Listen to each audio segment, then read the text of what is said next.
These 6 components of brain health are toxins, nutrients, stressors, structural issues, signaling, and infections. And when we can create more balance in that, our cells heal. I gotta get myself a little more faith, a little more love. I'm your host, Christa Bigler, and I'm going to guess we have at least one thing in common, that we're both in pursuit of a less stressed life. On this show, I'll be interviewing experts and sharing clinical pearls from my years of practice to support high-performing, health-savvy women in pursuit of abundance and a less stressed life. One of my beliefs is that we always have options for getting the results we want, so let's see what's out there together.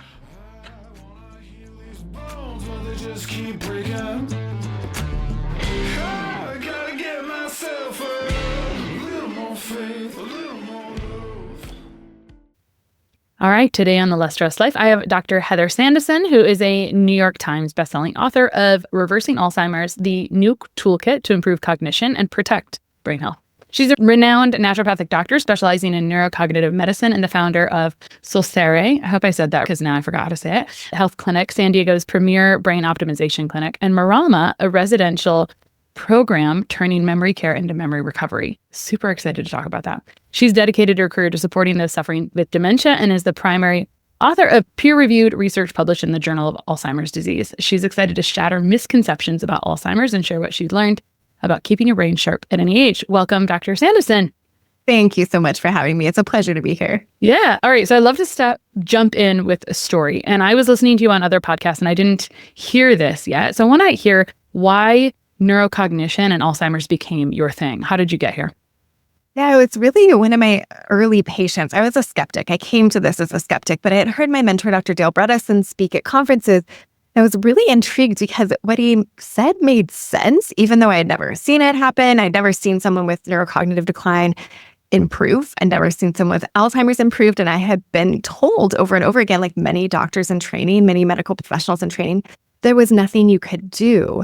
And that to suggest that otherwise was actually to do harm and to give people false hope. So I took that as gospel for a long time. And then when Dr. Bredesen started presenting at conferences, he was explaining a conceptual framework of basically saying, what is at the causal level, where can we intervene to create more balance in the system, to help neurons thrive, to help the brain thrive? And how can we take out all the junk? And that, to me, it made sense. I was like, yeah, the body is designed to heal. Of course, this can be possible. But again, I didn't have any confidence because I had never seen it before and I was still skeptical. So I came back to my clinic after being trained by Dr. Bredesen, and it was patients who showed me that this was possible, that it was a woman named Arlene. She came in with her husband and she was very severely demented. She had a MoCA score of 2 out of 30. So a perfect score on this one-page test is a 30 out of 30. 26 and above is normal. It's okay. We don't have to remember everything all the time. That's normal. But we should remember most things, where we are, how to draw a clock, how to copy a cube, remember some words. And she only got 2 things right. I could see that she was cognitively processing the questions, right, and her answer to them. But by the time she could get the answer out, she had lost the words. And she could answer with yes or no, but really that was the extent of her ability to engage in conversation. Her handwriting was really cramped and small and at an angle. It had been affected by this disease. Obviously, her relationship with her husband, she was completely dependent on him. And yet I could see this bright, shining, beautiful soul in there. She had this huge smile and she was dressed in this bright floral print. And she had this black leather studded bag. And you could just see that there was so much of her, even though she was having trouble in conversation. And she went home and I went through the motions. I'll just be honest, that day I went through the motions. I did what Dr. Bredesen trained me to do, what I'd been trained in naturopathic school to do. We looked at her nutrients. We looked at her toxins. I recommended she go see a dentist and get amalgams out and get root canals fixed. I recommended she get on bioidentical hormone replacement. We talked about lifestyle things like getting on an organic ketogenic diet, about ballroom dancing, about walking and getting more exercise, about optimizing for sleep. There were so many things that I recommended she do, thinking, gosh, this is really overwhelming. I don't know how I would do this with And she and her husband, they just went home and they did it all. They had the confidence that I needed, right? They had read Dr. Bredeson's book, the New York Times bestselling book from 2017, The End of Alzheimer's, and they did it. And 6 weeks later, she came back and her MoCA score had gone up to a 7. She'd gotten her handwriting back. She was a school teacher. And she had this like big looping, beautiful handwriting I could imagine on a chalkboard and on a whiteboard. And she had it back. And when I looked at the two MoCA scores, 6 weeks apart, one was a 2 and one was a 7. Now, this is not supposed to be possible, right? That's what I've been told over and over again. My first response was, we must have done this wrong. Like, this isn't, to me, it was just like, does not compute, right? And I look at her husband and he's like, no, she's different. Like, our life is different. And from that moment on, it was really like, how do I do anything other than tell as many people as will listen that there is hope for this disease, that there are, not only is it false and inaccurate to say there's nothing you can do for this disease, but there's actually an overwhelming number of things that can be done. And so it's really a matter of navigating those and figuring out which ones are going to benefit you the most from an individualized perspective. And I know your background being in nutrition and lifestyle, it's the biggest things come down to what we put in our mouths, how much stress we're under, and what our relationship with that stress is, how much sleep we get, what time we go to bed, and then how much movement we get and who we surround ourselves with, the communities that we're in. And those things are free, right? Like, we have lots and lots of support for people who want more handholding and more precision-based approaches. But there is so much we can do to optimize cognitive function at any stage. I think we align a lot. And I have a question that may take us into this next piece. So you said your mentor was Dr. Bredesen, and obviously his thing is also neurocognition and Alzheimer's. And how did you end up with a mentor in that space, if that wasn't something you were doing a lot of? Or I'm just curious how you ended up with him specifically, if that was his thing. And I want to just underline something that was very human of you, and this is for all of us, is that seeing is always believing. And so we all struggle with skepticism if we have not experienced it yet. And so just help me. Yeah, exactly. We should, right? We don't want to be vulnerable to being victims of fraud, like all of these things, right? And we don't want snake oil. We want something that actually works. And I think one of the takeaways, hopefully from this conversation, is it's not easy. It's an invitation into something actually really challenging to change our lifestyle, to change our behavior. It can cost money, right? It is more expensive than what's going to be available at your Medicare doctor, right? And not everybody has access to that. And that's part of my life's work, is to increase that access. But there's so much that can be done. The things that are less expensive require more effort. And it doesn't work if you don't do it. We've seen that also over and over again. If you can't implement, then it doesn't work. You don't get the benefits. So it's, how do we create environments? How do we get that accountability? Accountability buddies is how I think about it now. Is like, how do we get that person on our team who's going to cheer us on and hold us accountable and make sure that we are implementing? How do we set ourselves up for success? Mm-hmm. For sure. Okay, so Dr. Bredesen talked about how do you go upstream and bring in balance. And I heard you talk about something on a different podcast that I feel very in tune to, which is that all symptoms come from imbalance. So bringing the body back into balance is how you reduce symptoms overall. And so I don't want to spend all of our time on this, but I do think that it's relevant to run through some of these systems, or more so categories of imbalance, of how these are some of the ways that you help people put into buckets some of the things that can be out of balance, and how, because it can feel like a lot. And so when you put it into categories, it makes it feel easier. So will you talk about some of those categories, which is somewhat what your mentor had shared too, right? Where it was like, yeah, it makes sense that things are out of balance, and that's how the body starts to respond differently. So will you tell us about those categories? Yeah, and this is also an answer to the question around how did I end up with Dr. Bredesen as a mentor? Yeah. So one, I wouldn't go away. I think I just kept popping up in his space. And so finally we were introduced. But I was doing a lot of his work before he knew who I was. And the reason what brought us together, he trained at Duke and Caltech, like at some of the, and UCSF and some of the best institutions in the country for medicine, and is trained as a neurologist. And I'm a naturopathic doctor. So how did our paths intersect? Through functional medicine. And functional medicine is a version of naturopathic medicine. And it's this perspective that the body has the ability to heal. And what we're looking for is to create homeodynamic balance. So we accept that the body, the brain, is imperfect, but also a very complex system that we have a reverence for. Like, I am never fully going to understand how the brain works, right? But understanding that, still every day I want to learn a little bit more, right? So that we can get a little bit closer to approximating our understanding reality. And in that, there's this fundamental idea that in any complex system, what we're looking for is, again, that homeodynamic balance. Things aren't going to be the same at 8 a.m. as they are at 8 p.m. or the same at 8 years old as they are at 80 years old. But there's a rhythm to things. There's a sense of what's going to keep that dynamic system whole and functional. So when we have imbalance, too much, too little, in the wrong place or at the wrong time, we create imbalance. And this can be applied to any complex system: government systems, financial systems, education systems, any complex system out there. A houseplant, right, is a living organism, complex. What's going in, what's coming out, is it in balance? So the 6 components of brain health, how we categorize this and how we start to like check boxes. Okay, I don't have to worry about stress, but I do have to worry about my diet. I don't have to worry about sleep. I sleep great, but I do have toxic exposure, right? This is how we start to say, what are of these components, what of these pieces apply to me as an individual, but might not to my neighbor, might not to my spouse. These 6 components of brain health, I would argue, are the causal level factors when it comes to neurodegenerative disease, not just Alzheimer's, but even when we're thinking about Parkinson's, macular degeneration, frontotemporal dementia, the litany, the list of neurodegenerative diseases. So these 6 components of brain health are toxins, nutrients, stressors, structural issues, signaling, and infections. And when we could create more balance in that, our cells heal. Yeah, totally. Let's talk about toxins for a second.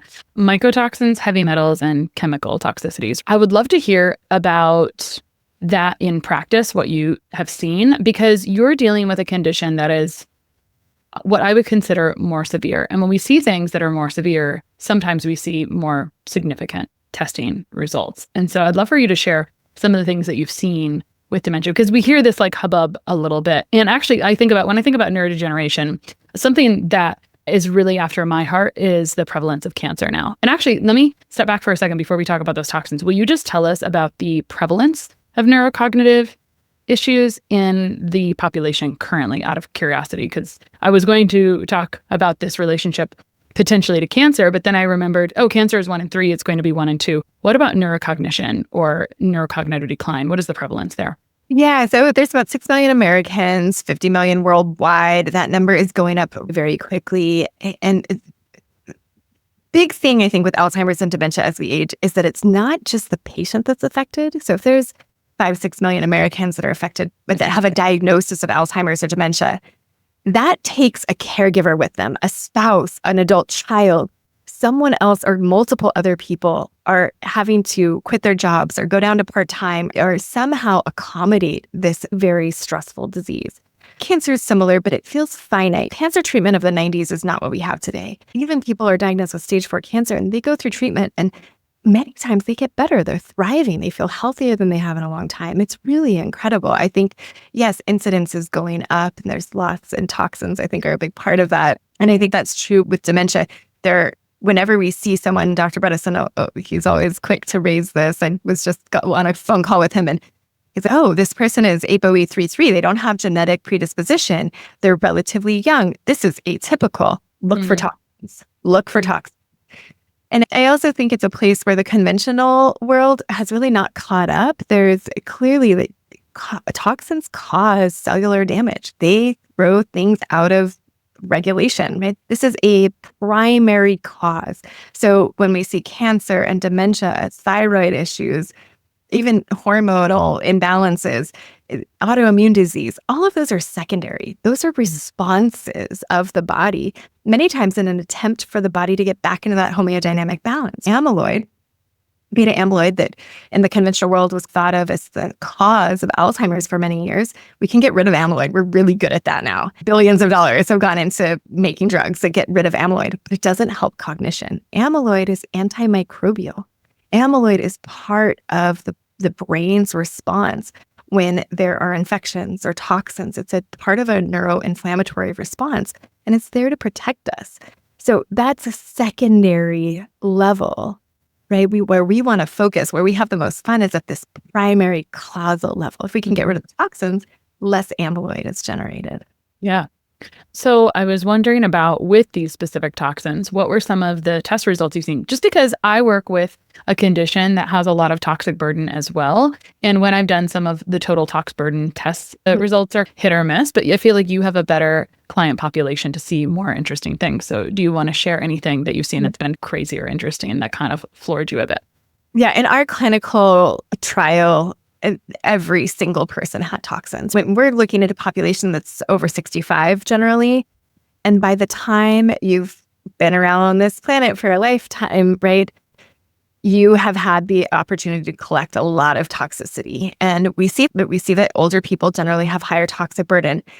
It's very rare for me to see someone over 65 without some significant level of metals, molds, or chemical toxicity. Yeah, very interesting. What about toxins having an affinity for the brain? What is that about?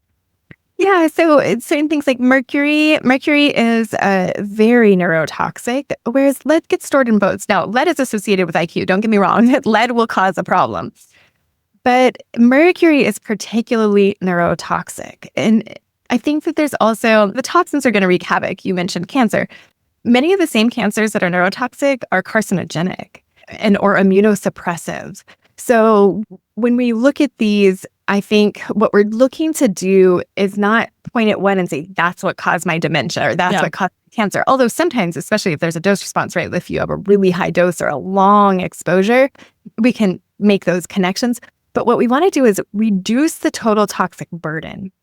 And Dr. Bredesen uses this phenomenal analogy of my brainistan. If you think of your brain as a country, and that country is at war, you're not building infrastructure. You're not building the roads and schools of your brain, the synapses of your brain.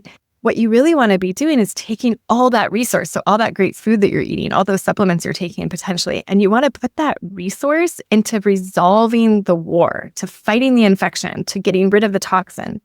And once we've done that, once we've resolved that, so once those mycotoxins are down or those metals are down, those chemical toxins are down or we stop being exposed to them, then we free up more resource, right? Now we have more glutathione to act as an antioxidant. We have more B12 to help reduce our homocysteine, to help us with neurotransmitter balance. We have more amino acids.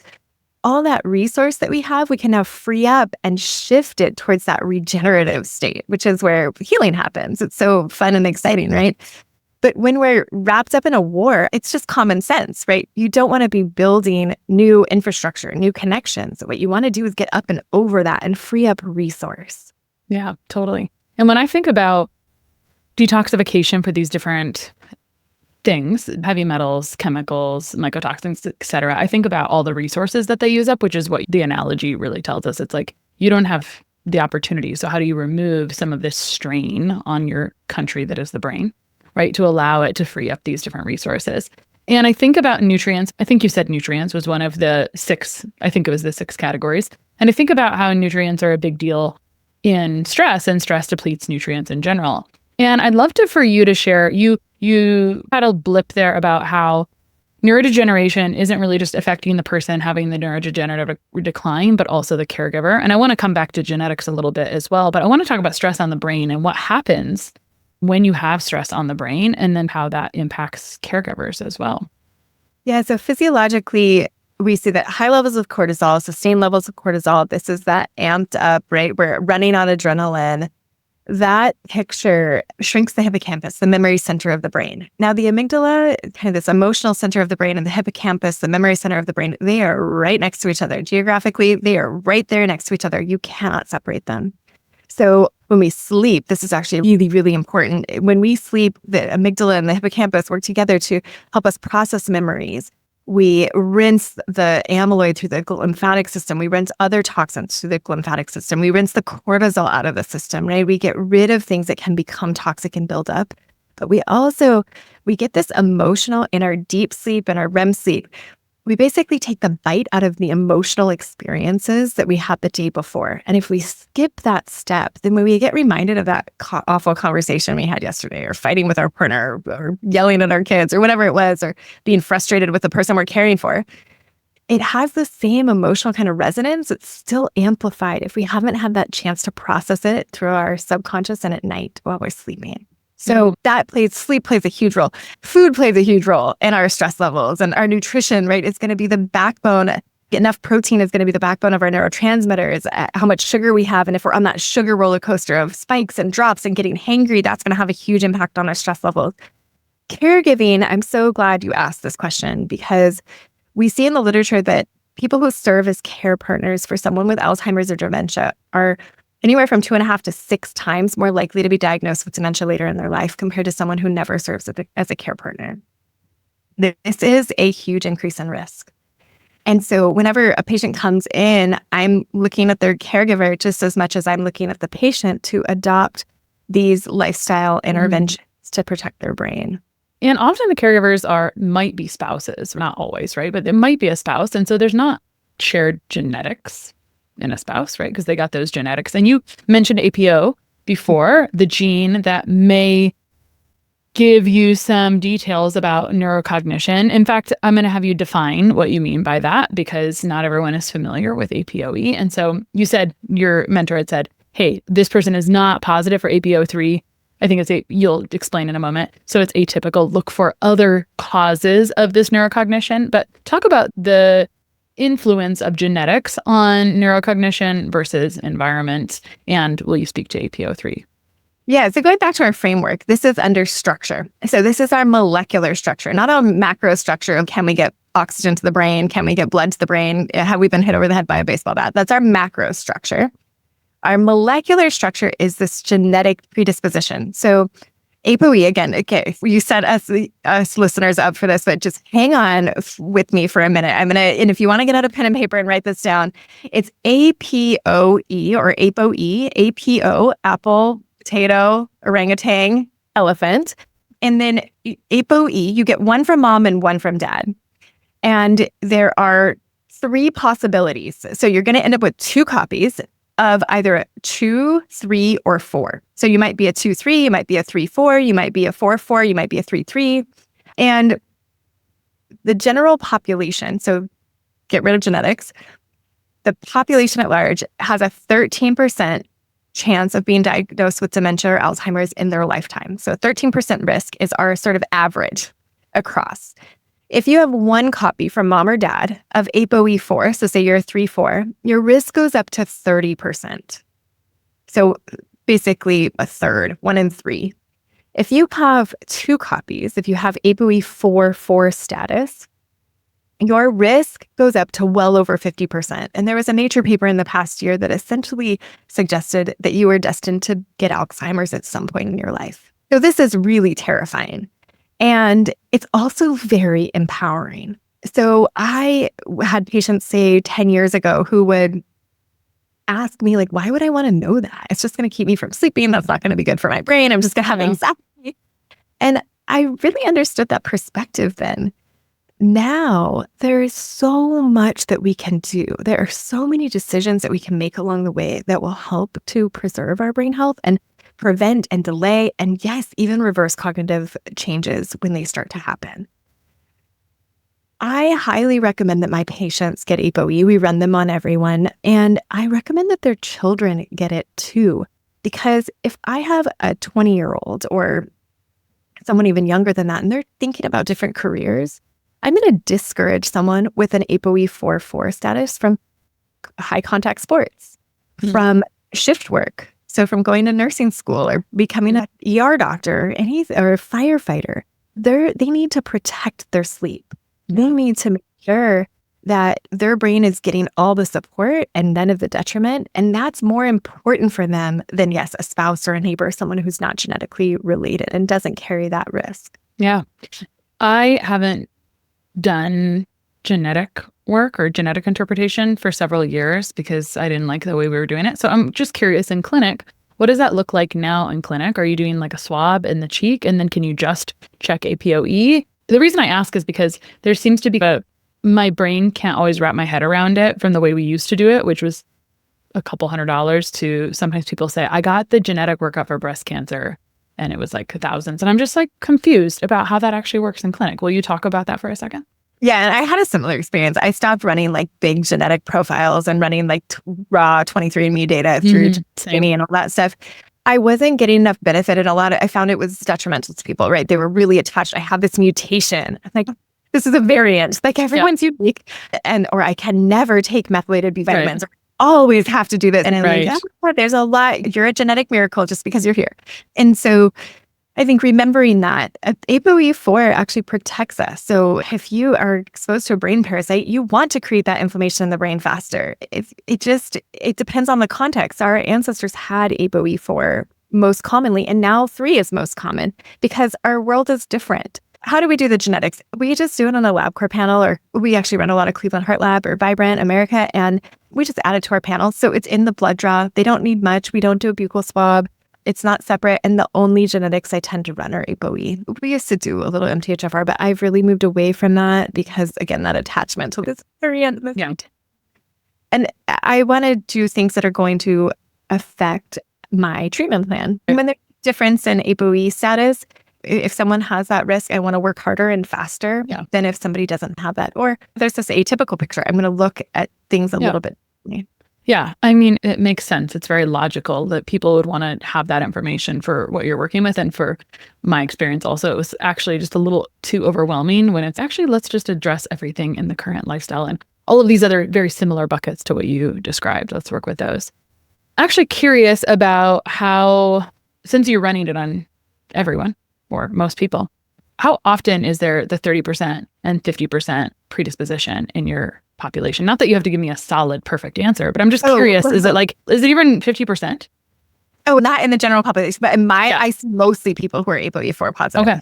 Because that's why they're coming to me, right? Yeah. So you have quite a spectrum. Then you have prevention, those people who know that they're ApoE4 positive, and as well as those that are more progressed, I'm guessing. It's a luxury when we get to see prevention patients. Of course. A lot of what happens, right, is we have mom comes in and mom is struggling with cognitive impairment, and sure enough, she's a 4-4. So now the daughters, where we have this luxury of prevention, they're in their 50s or 60s or 40s even, and they clearly have one copy. Do they have, the question is, do they have one from mom and dad? So they have genetic risk. How can we get ahead of that? And then even sometimes looking at their kids, what are the teenage or the 20-something-year-old kids? What is their risk, and how can we get ahead of any neurodegenerative disease?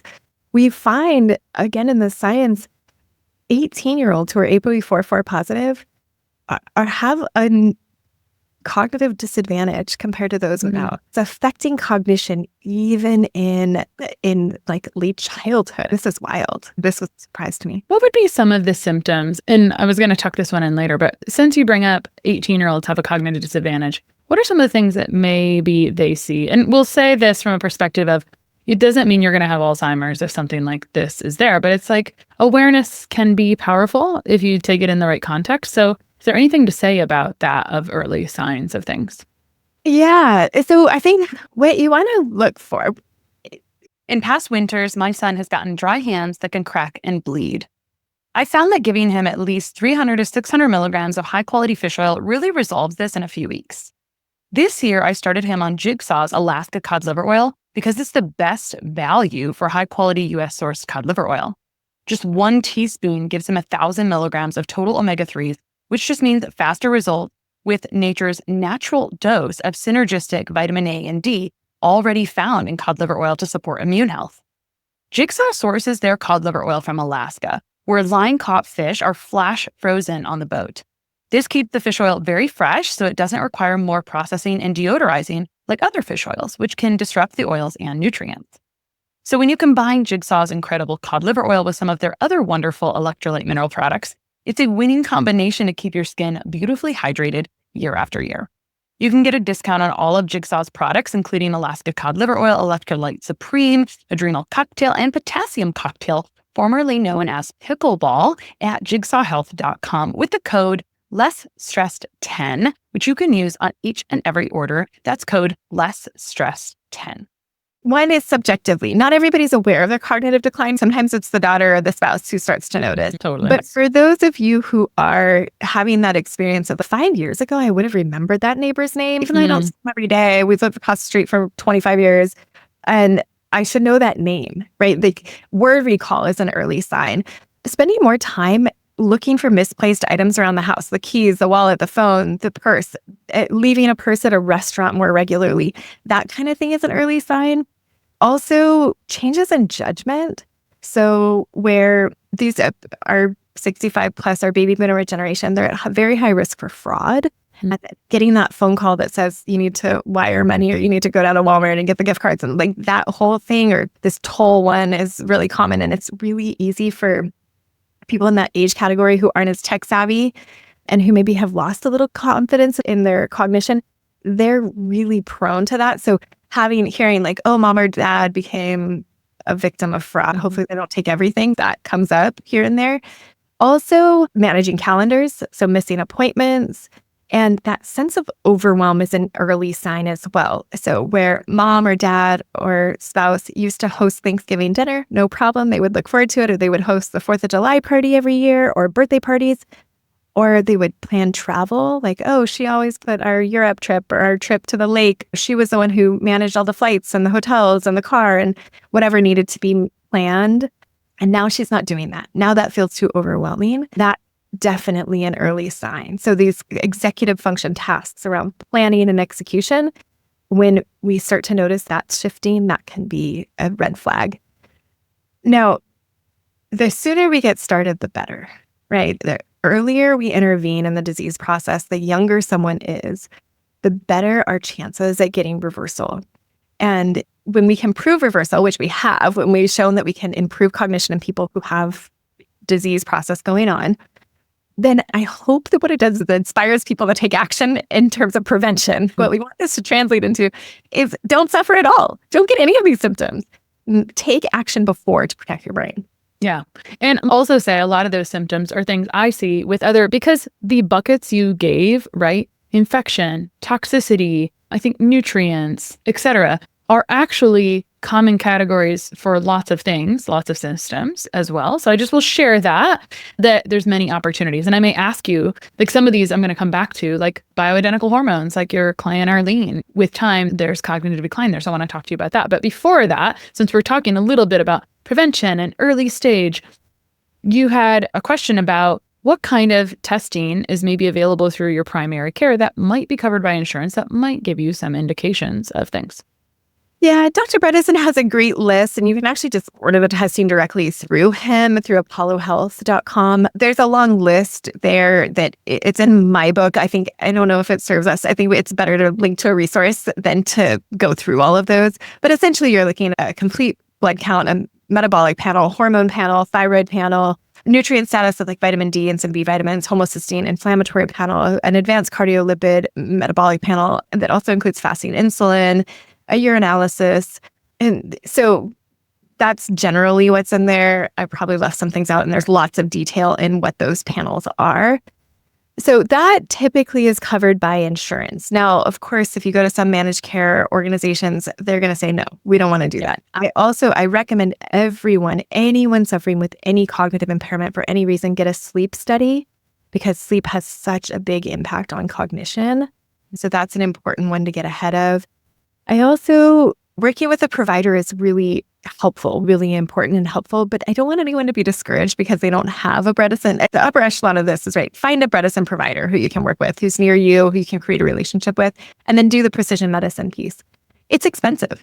It really is. And I think piecemealing it together with someone else is challenging. Now, you can do it with the books. You could do it with Dr. Bredesen's book and potentially with my book, but if you feel like you're hitting a wall when it comes to finding a provider that can help you with this, go back to the most important pieces. The foundational pieces are going to be diet, exercise, sleep, and stress management. And we can get so much benefit from those things. And I would even say, especially if financially you feel strapped, don't worry about that other stuff until you have those foundations in place. And then that's such a good point. Icing on the cake with the doctor. Yeah, I think there's just an option for every person and for every budget. And as you said, the things that cost the least are sometimes the hardest to implement. So start there. And that's why you said make a foundation. And even all the labs that you listed off would be things that if I was doing a really comprehensive lab panel, that would also be included. And so I say that because success leaves clues, or you should find common threads of truth throughout different conditions even. So even though we're going to put the lens of neurocognition on those labs, those can serve you in other places. And that actually takes me to some other questions that come up when we talk about neurocognitive decline. Some people call Alzheimer's type 3 diabetes. What would you say to that? Yeah, so this is that nutrition. Going back to our framework, we're talking about nutrition. Essentially what's going on as we age, all of us, regardless of diabetes status, we are not as good at turning sugar into ATP, or that fuel that our brain, our cells run on. We don't do that as efficiently. It's because of insulin resistance, even resistance just to the glucose. And that creates a lot of oxidative stress, a hallmark of aging. The body is incredible. We're like hybrid systems, right? We can flip the switch and we can run on ketones. And so I recommend that more or less anyone experiment with getting into ketosis and a metabolic ketosis and just see what it feels like for your brain, for your mood, for your sleep, for everything, for inflammation, what it feels like to be burning fat for fuel instead of sugar for fuel. That's that ketogenic state. You can also add exogenous ketones. So type 3 diabetes, essentially what we're saying with that is in Alzheimer's, the brain does not have enough resource. So going back to that my brainiston, right? It's you're sending all the weapons or you're sending all the infantrymen, but they're not connecting to actually win the war. You're not actually creating the resource that you need to get up and over those humps. And so you don't have the ability to find that name or remember where you put your purse down. The brain only takes up 2% of body weight, but uses 20% of energy expenditure every day. It is a very energy hungry organ. So we have to give it enough resource. Now, that's going to be oxygen, it's going to be nutrients, but of course, it's going to come down to what is the fuel that we turn into ATP. And we have options. It doesn't have to be sugar. Yeah. And I'll just mention from a very light perspective, very intelligent people, we skip nourishing ourselves because we were busy. And so I just acknowledge that's actually a human issue that we sometimes struggle. And you do need energy for those synapses to fire. That's like the normal order of operations before the brain is turned on for using fat for fuel instead of sugar for fuel. Then it's a little different conversation about timing in those pieces. But just when we're starting with foundations, before we get fancy, are we even nourishing our brain, et cetera? And I just say that because everyone who's listening to this podcast is brilliant. And I did find that over time, brilliant people, we still have to talk about sleep and we still have to talk about basics sometimes, right? Because it's easy to glaze past the basics for something shinier. Especially for reminders. And I say this stuff all the time. And it's still a practice for me to get to sleep on time, to get to bed, to make sure I've got the right food in my fridge so that, I'm nourished. Yeah, it's like actually 80% of life right there. And life is set up, society is set up so that it's easy to grab a burger and fries. And it's easy to stay up and binge watch the latest show. I think it's set up, society is not set up in our best interest for health. It's set up for somebody with money. Yeah. So there are a couple more things as we start to wrap up, but you brought up, you have a brain parasite. And so we'll put this under the infection category, I would assume. And I've heard lots of interesting stories about brain parasites that I never talk about on the podcast. And I want to hear about any comments you have about this, because there may have been someone that heard you say that. A while, it felt like I was seeing all these videos online of people pulling things out of they were like, someone had a headache forever and then they did brain surgery. It was other countries and they're like pulling a worm out. And I just wanted to talk about this for a second because I don't feel that this is something that shows up in testing easily. And you mentioned it. And I would love to hear any comments you have about infections as a whole. What are common infections that you see in neurodegenerative? And since you mentioned that, you probably can't go to your provider and say, can you test for this? So if you'll just share anything. I don't think it's necessary for most people to test for brain parasites. Now, if you're going to Papua New Guinea, so I mentioned this in the context of ApoE 4.4 versus 3.3. And our ancestors who didn't have access to clean water, parasites have been on this earth as long as we have fungus and bacteria and viruses. And so we've been co-created in this environment with them. So when we are ApoE 4.4, our brain will mount an immune response, an inflammatory response faster than if we're 3.3. That's just how we're designed. And back 150,000 years ago, 200,000 years ago, that's what we wanted, right? We didn't live for 80 years. we live for maybe 40 years. And we wanted to mount this inflammatory response in our brain. We weren't worried about dementia. Fast forward to now, it's a very different state of the world. We have access to clean water. We have shoes. We have a really different lifestyle, but infections still trigger this inflammatory response. Now, there's more common infections that are more closely linked to dementia and Alzheimer's than parasites. So I want to focus on those because they're also very actionable. So one is the human herpes viruses, HSV1, herpes simplex 1, which causes cold sores. We see in studies that people who more aggressively treat that are less likely over time to be diagnosed with Alzheimer's. Now, if you have a traumatic brain injury, it can actually reactivate that virus, which can lead to even more neurodegenerative, the inflammatory response that leads to that can impact that neurodegenerative disease process. We also see that shingles, so this is from another herpes virus. This is varicella. This is the chickenpox virus that many of us had as children, or some people have been vaccinated. But we see that adults who are vaccinated for shingles have a 20% reduction in risk of being diagnosed with Alzheimer's or dementia over the next 7 years. So there's definitely a relationship between herpes viruses and how our brain, the inflammation that is created in our brain. And this makes sense because those viruses are stored in the nervous system. Another one that's less kind of, I guess we don't connect the dots maybe as easily, but is P. gingivalis, that are associated with gingivitis, gum disease, also trigger neuroinflammation. They also trigger cardiovascular risk. So they can create vascular spasms and inflammation in the arterial lining, and they can lead to more neuroinflammation. Another infection is Lyme. Lyme and the co-infections associated with Lyme have neurological manifestations that can involve memory loss. So understanding those, we screen for those. We want to understand if they're there and treat them aggressively, prevent them, right? Sometimes it's as simple as flossing your teeth every day or using a water pick or like oil pulling, something to help with gum health. The other one is COVID, and this is a pretty different mechanism. This really has much more to do with the structure. It's vascular supply. Are we getting blood to the brain? And COVID creates a more hypercoagulable state. So the risk is more associated with clotting and endothelial health. So we come at that from a little different direction when we're supporting someone who's had that post-COVID cognitive impairment. Yeah. Did you see a very significant trend upwards in the last, I don't know when you started this work, how long ago? Yeah, 2017. It's definitely something that we talk to a lot of people about, but there's tons of people who have, who never got it, or it doesn't really seem to be related in terms of time. But then a lot of people who do. I got COVID for the third time and I was out and my cognitive function has never recovered. That's a common story, but it's not everybody. So you've referenced several times your mentor and the Bredesen protocol. And then you also had a paper, I don't know when your paper came out, and I think the book came out this last year-ish. Yeah, book was out in June of 2024. The paper was published. Our paper was published in August of 2023. Awesome.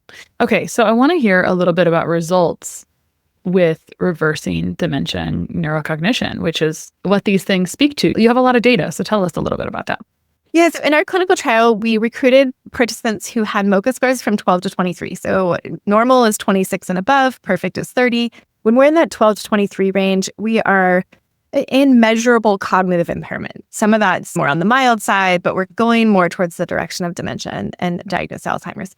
And what we saw was that after a 6-month intervention, as I was trained by Dr. Bredesen, we saw that 74% of our 23 participants improved. And we had statistically significant increases in the mean across all participants in MoCA scores, the Montreal Cognitive Assessment, in Cambridge Brain Sciences, in memory and overall composite cognition, in quality of life, and in sleep scores.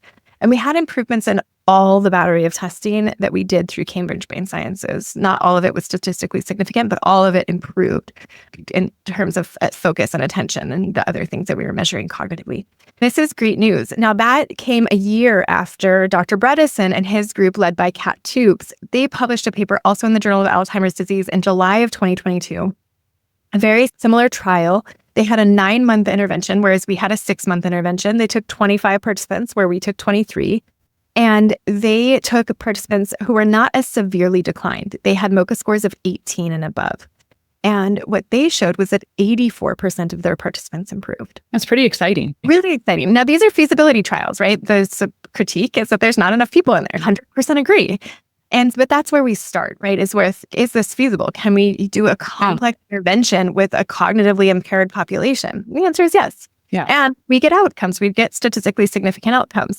Now people enroll in this trial. They're interested. Part of our eligibility screening was, are you willing to make these changes?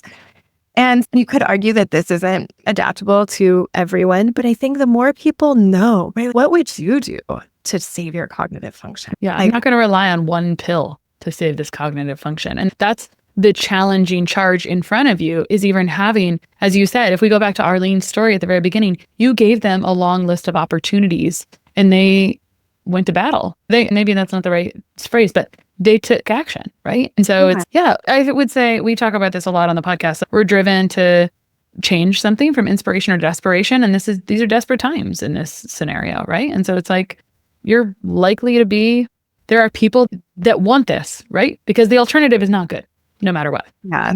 Also, you don't have to do all of it, right? So what we saw is that people who dive in fully, right? Like I see this over and over again. The people who take the bull by the horns and they go for it, I have higher confidence. The people who have support, they have a caregiver who's enthusiastic and on their team and wants this for them, I have more confidence there. And even that being said, it's like there were lots of people in our trial who never got into ketosis, but they still improved. They were willing to make some changes. So maybe they didn't fully restrict carbohydrates enough to get into ketosis, but they did change what they were eating. They stopped eating the cake and cookies, and they had less pasta and rice, right? And they added more vegetables, but maybe they didn't fully achieve ketosis, right? So you can make changes, even small changes, if they're sustainable, are going to have an impact on the trajectory of your health over time. Yeah. And I just want to acknowledge, because we won't really have time to talk about it, but I just want to acknowledge how amazing it is that you started, I don't know, all your role, but this residential care facility. So that way people can just go and get in and do the interventions around that. And remember, it's been years since I interviewed Dr. Terry Walls, who wrote a book about multiple sclerosis. But at the time, they were doing something similar because people sometimes struggled with, they'd never done some of this stuff before. And you were like, hey, it's actually straightforward. Like for someone who's familiar with it, it's like, this isn't actually that difficult. But it's such a lift to create in-person things. I just am saying kudos. And that actually brings me to my last question. When I hear you on other podcasts and I am looking at the variety of work that you're doing, you have a challenging, though optimistic client base, and you are bubbly, and you have what seems to be, to me, a very healthy headspace. And so the question is really, how are you taking, and I know this is a loaded question, but it's a good last question. And so the question is really, how are you keeping your brain healthy in all of the ways? I don't mean just physiologically, but just for your like mental health, et cetera, managing all these things and these, like this kind of big charge that you have. I feel so fortunate because I have purpose and meaning in my life. And I see a lot of other entrepreneurs who really don't have that, who often feel empty with what they're doing. They're chasing an exit or this or that. And I get so much fulfillment from the people I get to talk to, like you, but also just I get to ask every patient that I meet, like, what brings you joy? And I get to hear those things. Like, it's so fascinating and interesting. I get to learn like these intimate details of their lives and hear from these really cool people who've done incredible work in their lifetimes. And it's just such a privilege. So I think that like I just have the best job, but I get to be super creative and come up with these solutions, and people have trusted me. And it's just, yes, so there's a responsibility, but I like feel so privileged that I get to do it. And then I wake up in the morning, I drink my matcha with my lion's mane and my MCT and my collagen powder in it. And then I meditate for 30 minutes and then I start my day. And I try to get to bed at 8:30 every night, which I know sounds like total grandma, but then I can get up early and I feel rested. And if I jump on the computer after dinner or after I put my daughter to bed, I will be up until 12 or 1 a.m. working because it never ends, right? So I have to be like, nope, I'm going to bed. And I'm going to put and also I feel it, right? When I'm jet lagged, when I haven't gotten enough sleep, I'm not me. I don't have the patience or creativity. I'm not the best version of myself. So I feel like I owe it not just to myself, but to everybody I'm working with. Yeah, I love it. Where can people find you online or learn more about your work? Yeah, drheathersandison.com. It's Sandison. Yeah, perfect. Very straightforward. Thank you so much for coming on today. Thank you so much for having me, Christa. It's been a real pleasure.